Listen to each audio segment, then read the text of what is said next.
Dungeon masters all over the internet are constantly talking about collaborative storytelling, don't write a book mentality, cater to your players and their backstories, but you shouldn't let those backstories hold you from telling the story you want. It can get very confusing very fast, even for seasoned DMs, like myself. In this video, we're going to be going over 3 narrative types that you can run for your table to try and find the best fit for the game you and your players want to play. Let's get into it.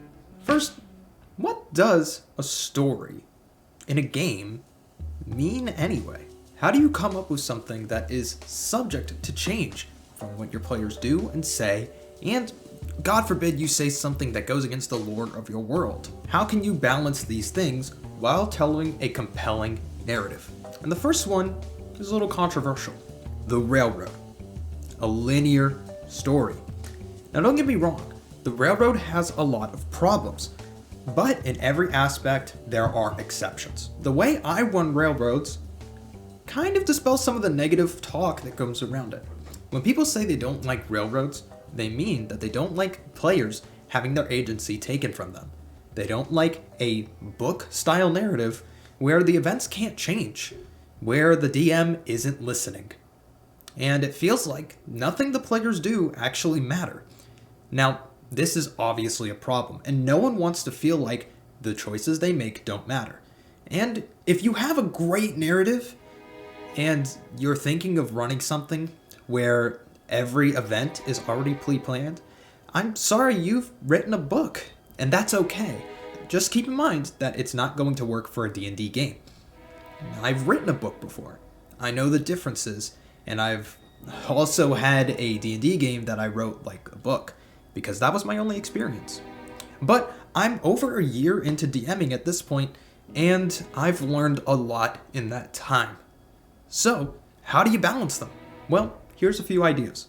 Sometimes, railroads are good. Narrating a cutscene that the players themselves got themselves into.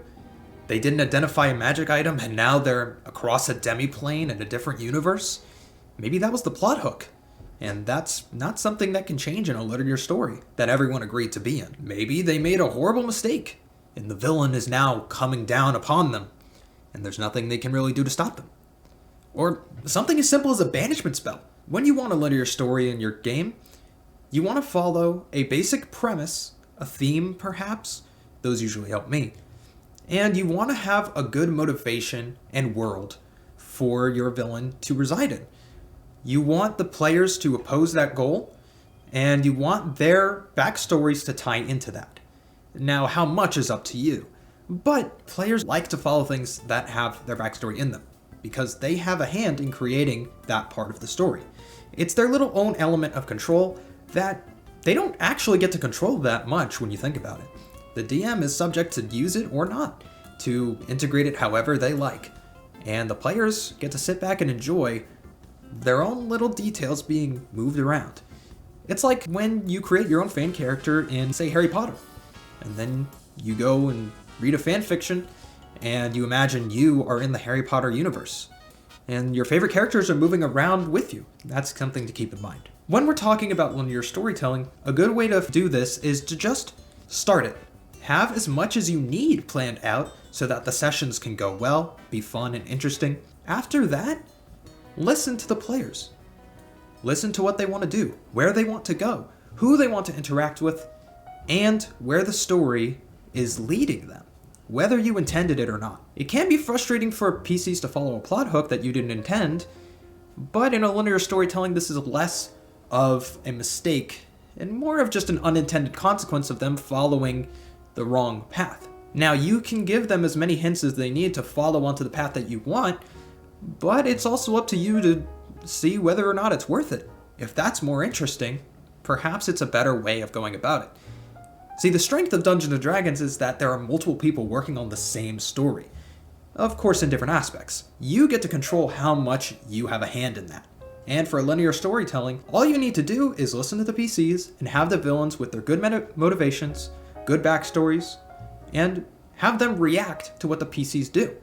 If they weren't there, what would your villains do? If the PCs weren't there to stop them, how would they achieve their goals? If what the PC's doing are putting a wrench in that plan, how do they react to that and still try to make their goals a reality?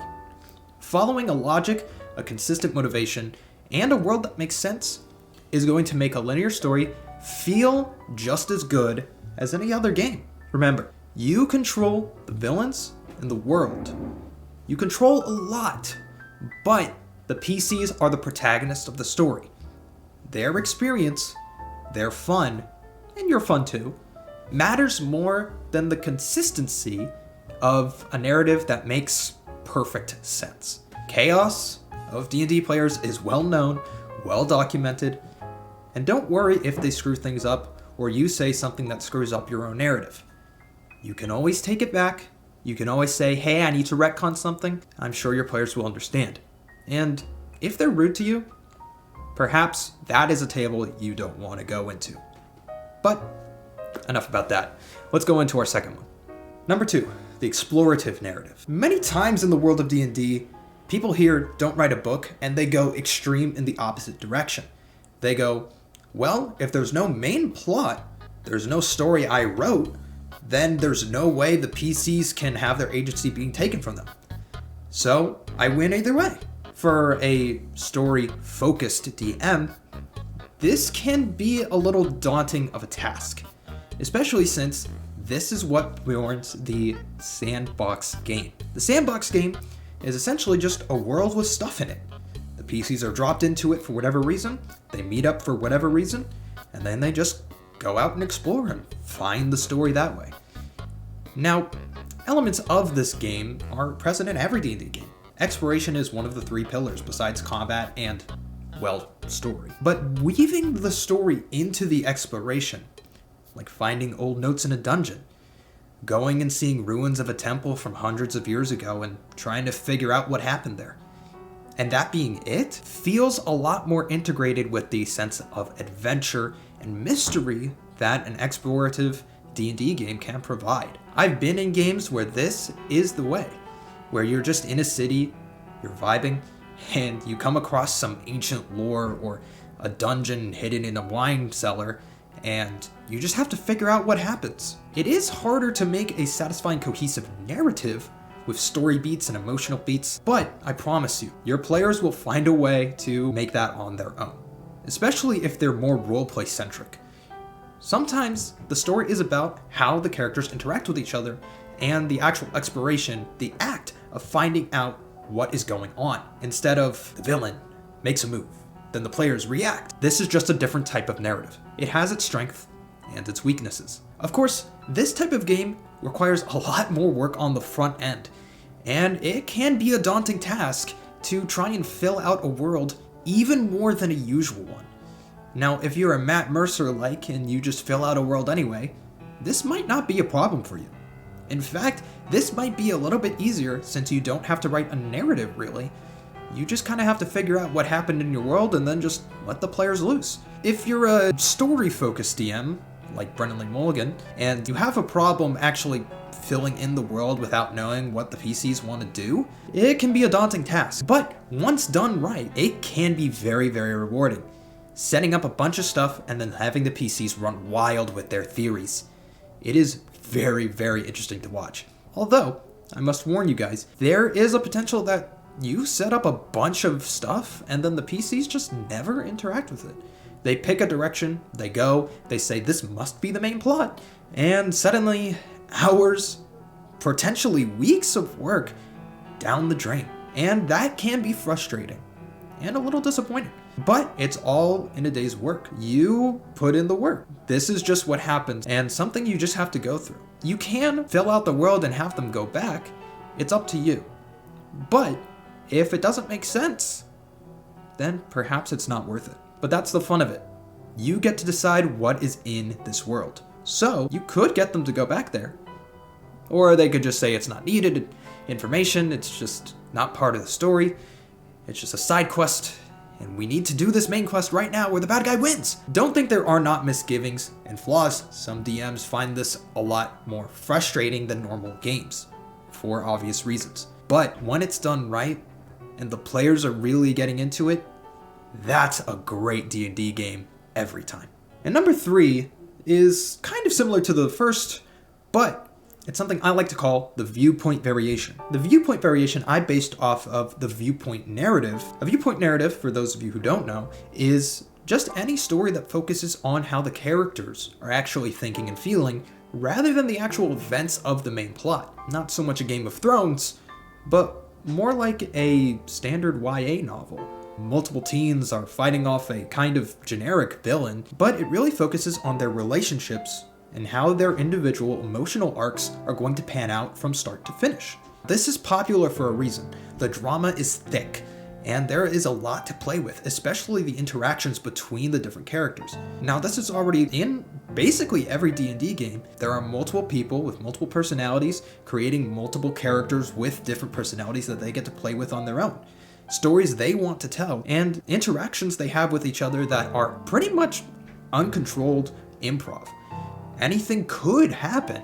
It's just up to the situation, whether it happens or not. There is already some of this in every D&D game, and a Dungeon Master's favorite thing is to sit back and watch the PCs just interact, have dumb chaos, speculate, have their theories, and generally have a fun time hanging out.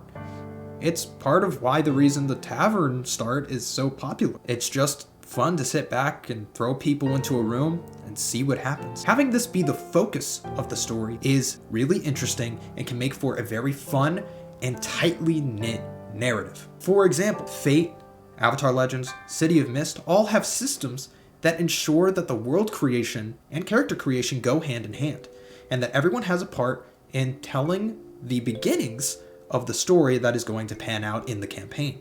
Avatar Legends has a subsection in their handbook that specifically is called the Inciting Incident, where both player and GM get to decide who their characters are, how they meet, what their goals are for the campaign, and who they're fighting, which is a lot more say than pretty much any TTRPG I know and love. And of course, it's endlessly fun. You get to explore the world of Avatar The Last Airbender and Legend of Korra. It's one of my favorites, you should check it out. I have incorporated it into my current campaign. It actually kind of helped the party cohesion a little bit more. Now, people kind of made their characters in isolation, but they got to decide how they were together. They got to decide how they started journeying together, which did help the initial chemistry.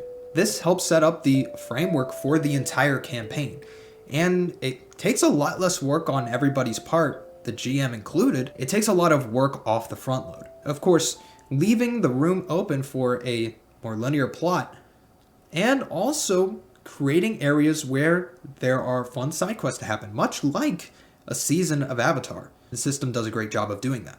There is another way of doing this, and more so on the world creation part, is a system that I believe a certain GM actually did. I'll put their name on the screen somewhere. It's a series of questions where every single person who's playing, GM included, gets random questions, filling out a map, filling out lore. And once everybody has something they made on the map that they're going to make characters in this world, the subsequent questions are about expanding on the lore, creating new stuff, expanding on the stuff you and the other players have put into this map. And it is a great way to get people interested in the world. You guys all get to create it together. You can come in with a certain theme so it's cohesive, but it is very interesting to then create a world together. None of you are actually familiar with it at all. You kind of all have to learn it as you go along. The GM obviously has to kind of knit it all together, which is its own interesting puzzle. The characters feel more connected, cohesive, built into the world that they actually helped write. That's a great, great feeling, because honestly, some of the challenges of a Session Zero is getting all the characters to be together and kind of fit nicely, snugly, into a tight-knit group that actually would go on the adventure that's being posed. It takes some of that workload off the DM and the players, because sometimes it's hard to create a character that fits all those things and imagines a theme that you also want to do. And that's why people create so many characters. They just have ideas and they want to see a story, but sometimes they just don't ever get a game that has that in them. But this creates the inspiration and the world and the story all at the same time, especially if you have a theme to go into it when you're starting. This also grants itself to a very interesting aspect of this storytelling narrative, like in a Fate game, where it's basically just all roleplay and dice rolls for successes, and that's it. You just kind of take control of the narrative whenever you get a success. And it is a fun system, and I adore it. I wish I could play more games in that system. There is a lot of stuff you can do, especially with a system like that. And I'll be sure to link it and get my friend to get it for me, and I'll link it in the description below, or maybe in the iCard up here. For example, we used it in my game to create a kind of cryptid-esque small Midwestern town where there was, like, the Appalachia up in the mountains. There was a train in a ravine that had whistled and fog came in and people disappeared if you were out in the fog at a certain time.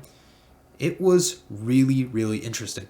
And the teenagers were running the show, trying to figure out a mystery Scooby-Doo style with actual real-life cryptids and Appalachia lore. And it was really fun. It didn't end up for too long, but I'd love to play a game like that again. There you have it. Those are 3 types of narratives for Dungeons & Dragons and other TTRPGs that hopefully can fit your table. Hopefully this video helped you work out some kinks for your ideas of narratives. And if you're actually ever having trouble deciding between any of the ideas you're having while watching this video, you can send this video to your group, and I'm sure they'll have part of the say in the type of game they want, the type of narrative they want to see, which is a fun little trick, because then they will be interested. You can guarantee that. Are there any other types of narratives that I've missed that you enjoy? Have you used any of these at your table? What advice can you give to new and veteran GMs that want a more narrative-focused game, or want to use any of these narrative types? Leave your comments below. Like and subscribe for more content. I've kind of trying my hand in a couple different things. I dropped a Hades 2 video a couple days ago, and I'm now dropping this Dungeons & Dragons video, so we'll see which one does better, but I'm sure I'll be uploading both. I'm the Lord Zuko. Thank you for watching, and have a wonderful day. Peace.